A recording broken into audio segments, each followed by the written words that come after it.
Hi everyone, this is Momin Saim. I welcome you in my channel. My friends, someone has said that winners don't do the different things, they do the things differently. And today I'm going to take an interview of a person who is a soft skill trainer, and she has been doing work in this industry for last 15 years.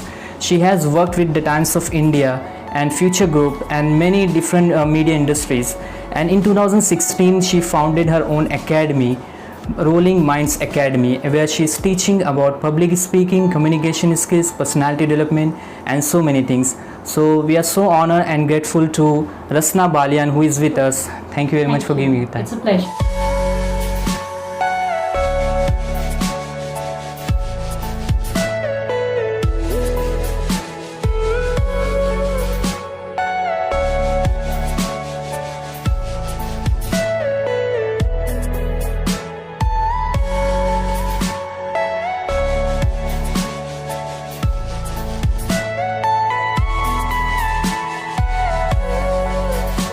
First question I would like to ask you, there's so many people, they do not know about soft skills. So can you tell us what are exactly soft skills? Sure. So soft skills are non-technical skills which are extremely important for you to be able to communicate. As you may know, communication can be verbal and can be non-verbal. So when you need to express your thoughts, when you need to express your ideas, it is the soft skills that come into the picture. These could be multiple things like your body language. This could be public speaking for you to be able to express yourself to an audience. It could be your emotional intelligence. It could be your likability factor. It's a very big umbrella under which a lot of other skills come under it. However, I very strongly believe that soft skills is a life skill. You need it every day, whether you are in the professional aspect or in your personal life as well. Everything you say, everything you do has something to do with soft skills. So it's extremely wide, I would say. Absolutely. Okay, next I would like to ask you, why soft skills are important to learn? Why one person has to learn these skills? Right. This is a question that a lot of people ask me. I feel if you have a degree, if you are technically qualified, it will get you a job. It will not get you growth and progress, because to grow in any aspect of your life, even personal, it is the soft skills that will come into the picture. To the extent that a lot of HR organizations now ask for training in soft skills and not just the technical skills, because they need to know if their employee will be able to adapt to the culture, if that employee will be able to communicate. Does he or she have listening skills, empathy, and therefore soft skills are important. In personal life, if you see, again, if I have issues with expression of my thought, I may not be able to enjoy any relationships. And which is why I keep telling my candidates, whether they come to me for a career growth opportunity or if I'm talking to homemakers who just want to get back to life and start mingling around with the people, work on your soft skills. And soft skills are not language restricted. You know, it's not that if I know English, I'm good in soft skills. It could be any language as far as you are able to express yourself. So getting yourself trained in soft skills is an investment and not, I think, a cost. So yes, very, very important. Very important. Yeah, definitely. So next I would like to ask you, why did you become a soft skill trainer? Means why did you choose this profession? I think I didn't choose it, and it may sound very cliched, but I think training chose me. I started my career really long ago and I had no idea what I want to be, but one thing after the other led me only into soft skills. So I used to be an auditor for a very leading telecom company, wherein we used to train the employees on how do you talk to the customer, what is courtesy, what is personalization and apology and empathy. And it just got on to me. I got so fascinated that how much ever you talk about listening, empathy, communication, it's never ending. The scope is so vast, and I think that's when I realized that I can only be a trainer, and that too a soft skills trainer. So like I told you, it's been about 15 years and I have not seen myself do anything else but training. So it's training that chose me, I guess. Great. Now we would like to know by you that how one can become a great soft skill trainer. Okay. What are the things which he has to do first? Sure. I started becoming a trainer because I felt for it. To be honest, I never took up a certification or a degree in the beginning. So I feel a degree can definitely make you feel more credible in your field, give you more work, but to be a soft skills trainer, you need to feel the passion for it. First thing, I think you need to be a very, very good observer. You need to observe people around you. You need to observe their gestures, what makes them smile, what irritates them. Because if I am able to understand that, I will be able to change my response. I would be able to change my communication. So the first is to be an observer. Two, you need to be very patient, because the kind of people you meet every day are so different. Everyone is unique, and someone may come out to be a very difficult person to get through. However, some people are extremely friendly, so they may not realize the importance of the training that you're doing. So observation skills, patience, your communication skills. Again, you are a good observer, but if you're not able to communicate in that other person's language, everything flops there. So these three things are very important. And if you have a degree from a reputed organization or a certification, it will help you show your skills better. So these are the things which I think anybody who is considering to be a soft skills trainer must have in them. These things are very important. Very important, non-negotiable, as I would say. So I believe that communication skill is the mother of every skill. So Yeah. what is your take on this? It is believed humans are social animals and for that they may need to communicate. Whether I communicate verbally or non-verbally, I am communicating. We are living in a very difficult times, I feel, wherein the communication is so many things apart from just talking or texting. Even a simple nod, or maybe a frown of your eyebrows, or maybe a smile, anything can convey a message. And which is why if I say communication is at the base, whether you are pursuing a professional career or even trying to better your personal life, you will have to communicate. And again, I would come back to the same point, you don't need a language to communicate. And therefore, for you to know that I have to pass on this message to someone else, you need to know the technique. That's about my communication skills. I also need to know what is the communication style of the other person.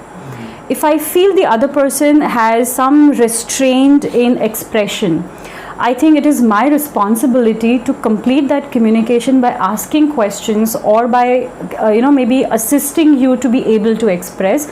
Otherwise the communication is not complete. So that's the kind of role communication plays in your and my life. Today it is virtual. So I think it's even more complicated because one, people face camera issues. Two, technical glitches are so many, especially in our country where not everybody has access to internet or a good quality internet, which is where attention span is lower. So I need to know that I have X number of minutes or maybe X number of seconds, and to effectively use it to pass on my message is one very big challenge. And I feel this is going to stay. People have tasted the fun of the ease of virtual communication. It is time that we up our game in communication skills. It is very important skill Very to learn for true. everyone. Okay, so next question I would like to ask you, what is more important according to you, degree or skill? It's a very tricky question. But if you ask my personal opinion, I will never minimize the importance of a degree. A degree is one which gives you aptitude, it will open your perspective to different things around you. To an extent, when you pursue a degree, you challenge yourself, you better yourself, you motivate yourself. And when you get that degree, it is definitely a motivation that I put in X number of hours and so much of effort, and this is a reward. But a degree without a skill is just a piece of paper. Absolutely. You will see a lot of people who don't have degrees, but they are so superiorly skilled that they don't need a degree. And when I talk about skill, I come back to the same thing. If I am good with my communication, if I am able to tell you my ideas and how I want to execute and what I need to execute, maybe the degree will not help. So their skills play a very important role. Soft skills as well as technical skills, they are very important. Degree is important still, so I'm nowhere giving the message. Taking my own example, I still love to learn. I have recently enrolled for a course just to better my skills at language and teaching soft skills. In the past, I have taken a certification from the British Council to be able to train people on IELTS. I was doing training since about 10 years, but then I took up another certification to be a trainer from one of the leading institutes, Dale Carnegie. So this is how I also better my skills. I meet different people if I'm pursuing a degree, and I improve my interpersonal skills. I learn from their experience. So that's an added advantage, but skills cannot be ignored. Absolutely. Yeah. Next, I would like to ask you public speaking, as it is very important. There are a lot of people, they feel shy, they get nervous, they do not have confidence to speak in front of people. Yeah. So what do you think? What is the value of public speaking in our life now? When I started training people on public speaking skills, I did some research. And I realized that it is the #1 phobia in the entire world. And again, I take it on myself. I used to be one of them. Not that I was shy, but I felt uncomfortable talking to people. I also had the same problem. Yeah, most of us have that. In fact, it is believed 3 out of 5 people have this issue. problem. Yeah. The other 2 also, when they stand on a platform, I'm sure they get those butterflies in their tummy, because you need to now express yourself openly. And again, public speaking is misunderstood here. You know, it could be so many things. It's not always addressing an audience. If I'm talking to a group of people, which is even very personal, it is public speaking. So public speaking, I feel, is the most empowering feeling. To be able to talk to people, to be able to convince them of what your thoughts or your ideas are, is the most empowering feeling. You feel so much at the top of the world. At least that's what I feel. And if you can't express yourself, I'm sorry, there is very less scope for you to grow. If I have to talk to anyone in my personal sphere, I need to express. In personal lives, it's still somewhere okay, but when it comes to the professional life, if you have limitations in public speaking, I think it would be very challenging for that professional to grow. So that's the first training. If I want to become a person who comes out as a good communicator, that's the first skill I need to possess. Which is why you see a lot of new schools these days have started public speaking as their curriculum through different topics. They may call it storytelling, and I know of a school where my students go, they call it TED Talks. So, you know, TED is that ultimate platform, I think, where people would love to do public speaking. So through those kind of small initiatives, we are already trying to make people and children aware that this is a skill you cannot live without. So it has to start early, before you develop that phobia. So public speaking is a completely different game, and we can have a different session of speaking on that, I feel. And it is very important for everyone. Very important, yeah, very important. Now I would like to ask you, what do you do normally in your free time? I know that you are quite busy in your schedule, but if you get some free time, what do you do? I make sure I arrange my free time. If I don't, I think you and I, if we don't have that short span of free time, we would go crazy with so much of things, you know, happening around. The first thing that I like to do when I get free time is to grab my book, whichever I'm reading, and I relate to reading. My genre of reading is more of fiction, and I like drama, I like crime, I like thrillers. So reading is the first thing that I do. Very recently, because of some time available during the first few days of lockdown, I tried a lot of DIY arts and crafts. So right now I'm quite interested in baking. I do reading and baking mostly in my free time. Earlier it used to be traveling. I used to make time for my travel in the year. I would plan my work according to my travel plans, which unfortunately from the last 6 months, and I don't know how much more time is there, but knows. Reading and baking, nobody knows. Yeah, that's the sad part. Okay. Yeah. Okay, so in 2016 you started your own institute, Rolling Minds Academy. Yes, I did. So can you say something about your academy? What exactly do you teach there? Sure. Rolling Minds Academy, I think, is very close to my heart. It is my most prized possession today. I feel very proud about all those little baby steps I have taken to reach where I am, where people know my name, they know my work. So until 2014, I was employed in a very good, nice, comfortable job, and I have no idea what made me feel that I don't want to continue with the job. I had no idea also what I would like to do. So I told my family that I want to quit my job and I'll take a break and I'll figure out what I want to do. For a year, I lived in Canada. I have my family there. My sister lives there. I went there. I spent the whole year, almost the whole year, traveling. So I went to different parts of Canada. I traveled a lot. I did a lot of reading during that time, and that reading was not for my leisure or my fun purposes. I tried to read about communication. I read a lot about what does it take for people to start communicating. And I did a little bit of volunteering there for IELTS, and I realized that people are hungry right now for education, to get skilled in some field which can be a life skill. And when I did that, I realized that I'm doing pretty well as a volunteer in a different country, and imagine the kind of magnitude of work I can get if I come back to my country. So after that 1 year of nice soul searching and everything, I got back to India in 2015, the later half of 2015. On my way back, I again traveled some other countries.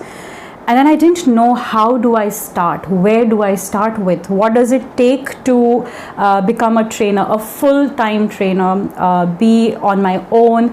I was sure I didn't need a job. I didn't want to take a job, rather. I had jobs available.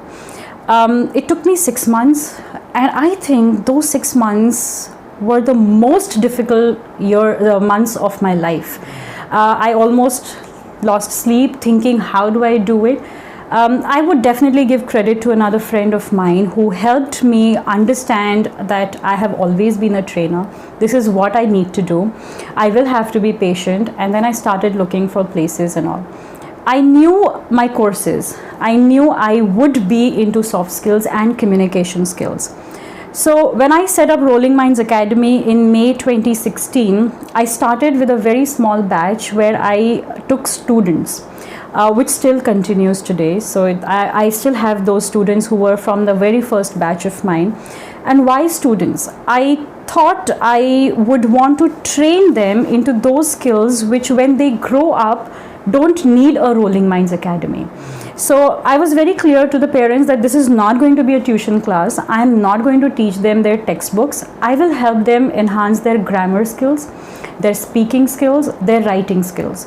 And through this, their academics will improve. It's a cycle. So if I improve my communication, that will improve.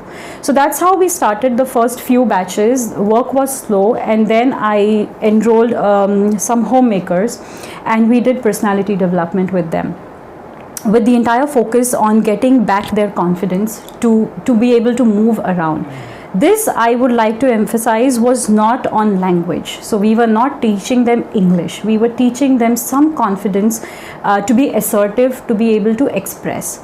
With that, then I started some other courses parallelly. We did spoken English for homemakers. And today, apart from these courses, I do a lot of corporate training. I get invites from the corporates. I go there, I train their staff on again, communication, written as well as spoken. And then we also, kind of venture into other projects of storytelling.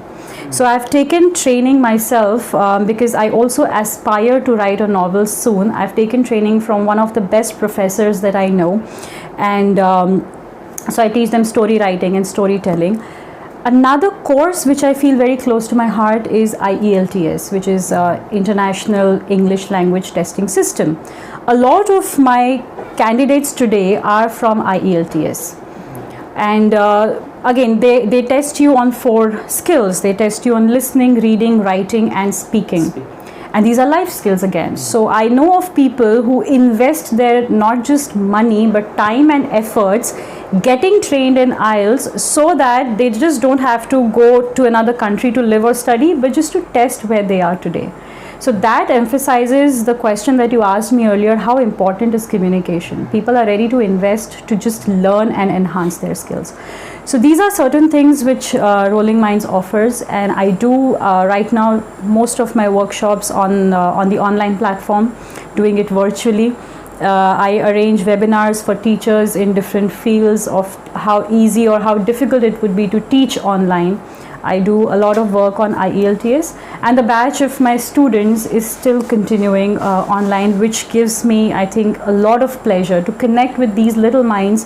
They are so full of ideas, they are buzzing with ideas, and to channelize them is so important. So this is the kind of work we are doing today. But it is really amazing. Means students need this kind of platform and this kind of institute. You are very true here.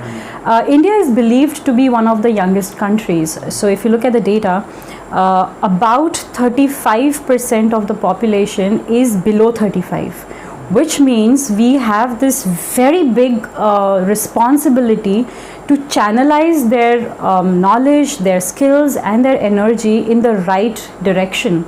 And I think if that is done, we could be one of the leading powers. I mean, that's the power that we have today, and somehow I think there's a lot of scope to work on that. Yeah. So at last, I would like to ask you, what message would you like to give to our viewers?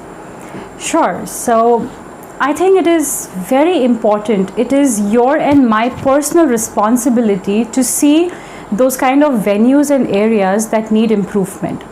Improvement starts with the very first step of acknowledging that this is a thing which I don't know, and I am ready to invest my energy, my hard work to get better at that skill. That's one. Two, you need to also sharpen your saw. There could be a lot of things that you and I are already good at. So why not improve those better by learning, reading, interacting with people, gaining more experience? Three, there are a lot of reasons available for not doing a particular thing, but there could be only one reason for doing that particular thing which excites you. One of my coaches told me, if you feel anxious or if you feel scared to do something, I think that is the thing which really is your calling, and you may need to feel very passionately about pursuing that. Lastly, whether you are a trainer or you are a student or you are anyone who's looking at gaining some more expertise, reading is something which you cannot stop. If you are not a reader already, find out what excites you as a reader and pick up that book. It will help you enhance your vocabulary, it will make you a better communicator, and it will just widen your horizons to so many ideas and things that are around you. Reading is a must for you, and it is a must for me as well. So thanks a lot, ma'am. You shared very informative knowledge with us. It was a pleasure. Yeah, it was really an amazing experience for me, because after a long time I got a person whose profile is very much similar with my profile. That is so exciting. Yeah. And so if you want to be a soft skill trainer, you need to follow our advices, and you need to do whatever ma'am has said in this interview. Definitely you can also become a great soft skill trainer.